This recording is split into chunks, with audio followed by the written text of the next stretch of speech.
The 2007 and 2010 Saturn Outlook uses GM's Passkey 3 Plus immobilizer system.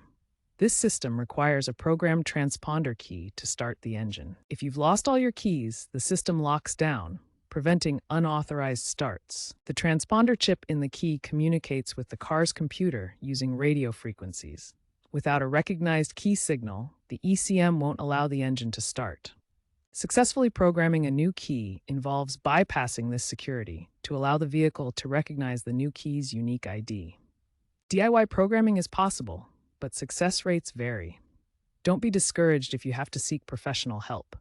Be sure to note down all the specifics for your specific model. Here are the basic steps and essential tools for DIY key programming when all keys are lost for your Saturn Outlook. First, purchase a blank transponder key compatible with your Saturn Outlook. These cost between $20 and $50. You'll need an OBDII programmer.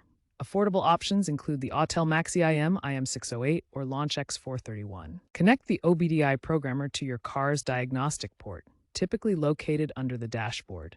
Use the programmer to scan for trouble codes and clear the immobilizer module. Enter the Learn mode, often done by cycling the ignition or using the programmer's software to inject key codes.